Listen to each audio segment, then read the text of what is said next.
I'm here in Atlanta with Dr. Taz, our Chief Hormone Officer, so I'm excited to spend the day with her and ask her some questions.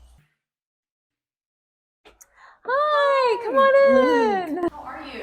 Dr. Taz, it's so lovely for you to have me in your home. Considering you're our Chief Hormone Officer, do you mind if I ask you some questions? Of course. Okay, let's do it. Yes.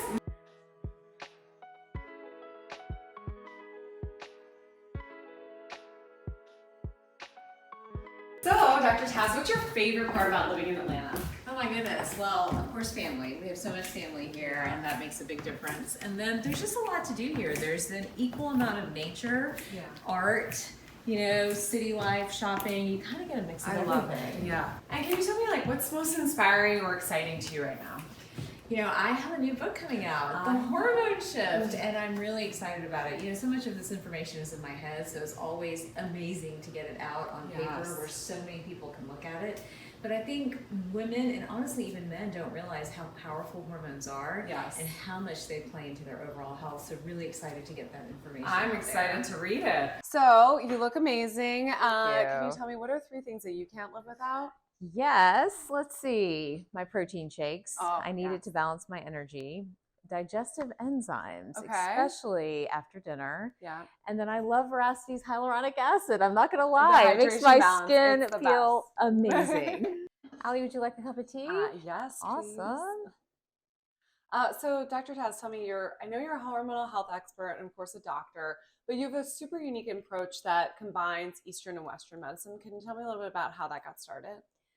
I would love to. I mean, I think it was an accident, honestly. So it started with my health. I had a lot of hormone issues in my 20s and really got sick as I was going into my late 20s. And so as I was trying to find answers, I got a little dismissed, honestly, in the conventional system. So I found Chinese medicine, found the world of nutrition, found Ayurveda. And when I was able to put all of that together, I really solved my hormone issues and all of my skin issues, hair issues, all of that started to go away. So I'm pretty passionate about blending the two. I think that's where the gold is, and making sure everybody has access to that information. Love that. Yeah, it's amazing. I know that diet plays such a crucial role in hormonal balance. So can you tell me, what is one of your favorite snacks? One of the important things with snacking, and I try to teach this to my kids too, is to really get the protein-fat ratios right for blood sugar balance. It's so important for hormones. So apples with a little bit of nut butter, a whole fruit like cherries that has the fiber in it too, protein, fat, fiber. That's the key. We're always trying to come up with those combinations. What about when you're with your family? What are some meals that you eat to keep your gut microbiome and your hormones healthy? Yeah, gut health is really important. We've got a couple of people in the family with weaker guts. So we love doing things like making an Indian dish called khichdi, where the lentils are fermented, the rice is fermented, so it has all that good bacteria. Kombucha will show up every now and then in the refrigerator because it has all that great bacteria in it as well. And then broth-based soups are a big part of our culture. So yes, bone broths my mom used to give me, so I've tried to replicate that because, again, all that collagen and all the great probiotics are really good for the gut and keep the gut healthy no matter what they're doing outside of the home. I know probiotics are so important for health, and sometimes it's hard to get it in through food. So a probiotic, like supplementing a probiotic, and Veracity has a great one that you can take to really help support gut health, and that's something I enforce with the family as well. Yeah, that's great. You and I both lead such busy lifestyles, and that leads to stress. What are some ways that stress affects your hormones? Stress is a killer. It can impact hormones in so many different ways. I mean, cortisol is really the direct hit from stress, and when cortisol levels go up, that's high insulin, it's high blood sugar, weight gain. There's so many symptoms, and then the entire hormone pathway starts to break down. Yeah.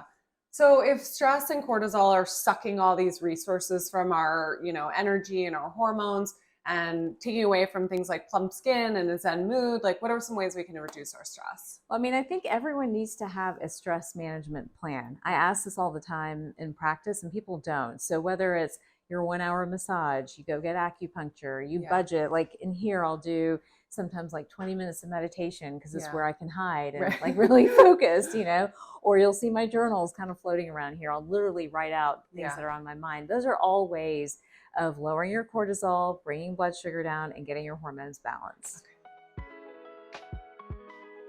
So we're in your bathroom, so I want to talk about beauty, and we're trying to remove all these disruptors from our life, but maybe there's something in your beauty routine that you can't quite give up that might be disrupting your hormones. Yes, I have to be honest. So it's really hard for me to get rid of some of my favorite makeup products, and I know they have EDCs in them. I've just started doing my nails for the first time in years. So some of the SNS manicures, I think those have EDCs in them. Yeah. So I'm definitely not EDC free. What I'm really trying to do more though is just bring down that toxic load. Right. What is one beauty treatment that you can't live without?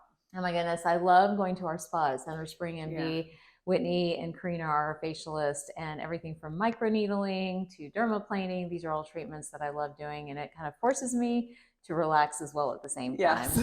And then I love, those are great to do when I can get there, right? Yeah. Which is maybe once a month at best. So day to day, what I do really matters. And that's where I love using a lot of these different products. Like I love the serum. I've noticed a difference in my skin texture with the BioEvolve serum.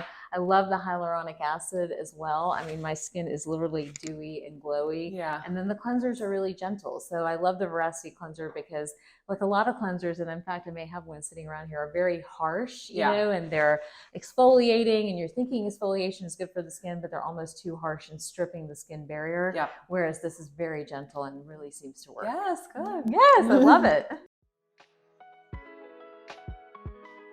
So this is where the magic happens. And by magic, I mean sleep and restoration. So can you tell me a little bit about that? I'm so glad you clarified that. No, I mean, all jokes aside, sleep is really important for hormone health. In fact, I think it's what got me in trouble early in my career when I wasn't sleeping, doing night shifts. We know that we need sleep to balance hormones effectively. It lowers cortisol. It balances out the estrogen to progesterone ratio. Mm-hmm. So restful sleep has to be a priority when it comes to beauty, skin health, hair health, and even just your mood and energy, and of course, your libido as well. Yeah. So what are some of your hacks for better sleep? Thankfully, I can usually sleep pretty well, but I do take magnesium before going to bed, and that helps a lot with going to sleep. I'll do things like a weighted blanket. I don't know if you've ever tried that, but I'll even put a smaller one over my forehead because I feel like all my stress is right here, and that seems to force me to relax and calm down. And I'll do sleep meditations. So whether that's doing something with my fingers or other meditations I've learned over time, those help me to relax and go to sleep. So the other part of the bedroom. Yes. Why is a good libido important for balancing your hormones? Well, one of the things that happens with libido is the release of certain hormones, not to get all technical about it, but things like oxytocin, right? That's a really important hormone. Dopamine, which is a neurotransmitter, but indirectly related to hormones, they make us feel good and they make us attached to our partner. So it's important to have a good libido to kind of keep that hormone rhythm going and flowing too.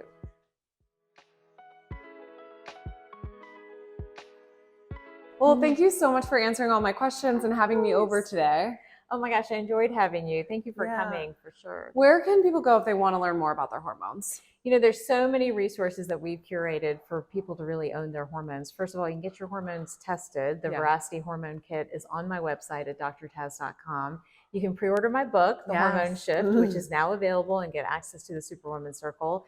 And within that online community, remember, there's so much opportunity to be accountable for your own health, to discuss hormones and hormone levels, and really to take your health forward into the next step. Yeah. Well, thank you so much. Thank you.